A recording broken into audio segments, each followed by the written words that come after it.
નમસ્કાર મિત્રો, હર હર મહાદેવ, જય ગૌ માતા, વંદે માતરમ. તો મિત્રો, આ બધી ગાયો તમે જોઈ શકો છો, બરોબર? કે આ ગાયો કઈ હાલતમાં છે, કેવી રીતની છે, કેવી કન્ડિશનમાં છે, બરોબર? તો આ ગાયોનું મેઇન રીઝન શું છે એ તમને ખબર છે? કે પહેલી વાત તો સારો નંદી ન હોય, સારું સંવર્ધન નથી કરતા, સારો કોઈ ડોઝ નથી વાપરતા, બરોબર?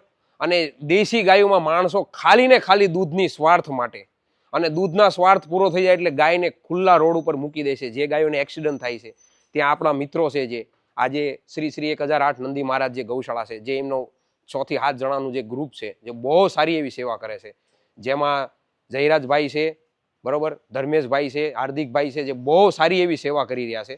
દુખિયાનો દરબાર ત્રીજું રણુજા ધામ તેની અંદર છે. તો આઈસીએસ એક રાજકોટમાં એક મેળો થાય છે, જે બ્રાઝિલમાં જ થાય છે, અને હવે પહેલી વખત આપણા ગુજરાતમાં થાય છે, જે આપણા સૌરાષ્ટ્રમાં રાજકોટમાં જે એવો મેળો થાય છે, જે સ્પેશિયલ જાણવા માટે છે પશુપાલક, માલધારી અને તમામ બ્રીડરો માટે, કે ભાઈ જે બ્રીડરો છે, બ્રીડરો કેમ કહેવાય છે? તો બ્રીડરો એટલે કહેવાય છે કે એ સારું સંવર્ધન કરે છે, સારા નંદી વાપરે છે, અને સારા નંદી વાપરે છે અને સારી ગાયોનું સંવર્ધન કરી રહ્યા છે, એટલે ઈ માણસો પાસે સારી ગાયો છે. જે ગાયોને કદાચ એકય આછળ નથી રહેતો, કે ગાય હાવ ગઢી થઈ જાય છે, તોય માણસો એને રાખે છે. હું કામ રાખે છે? જેની 5 લાખ થી 16 લાખ સુધીની કિંમત છે, કે ઈ માણસોને ઇનબ્રીડિંગ કે ક્રોસ બ્રીડિંગ ક્યાંય નથી થતું.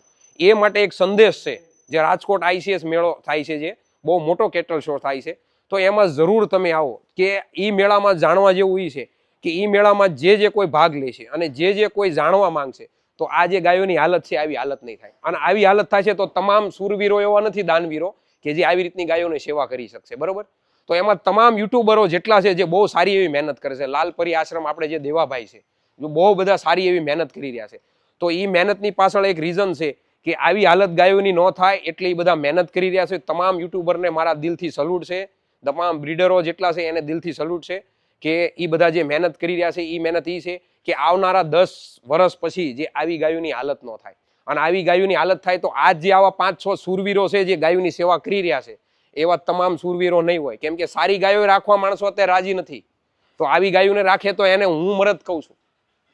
તો આવી રીતે તમે જરૂર ને જરૂર એમાં ભાગ લ્યો અને જોવો અને સારું સંવર્ધન કરો, જેથી કરીને આપણી ગાયો રોડે રખડે નહીં. જેને આપણે માં કેવી છે એ ગાયો રોડે રખડે નહીં, આવી એક્સિડન્ટમાં આવી હાલતમાં મરે નહીં, અને આવા પગ ભાંગે નહીં, અને આવી રીતે 3 પગ ને 2 પગ ને એવી રીતની રહે. અત્યારે મિત્રો, માણસો અત્યારે એના મા બાપને રાખવા રાજી નથી. અમુક એવા સ્વાર્થીલા છે, તો ગાયોને તો ક્યાંથી રાખે?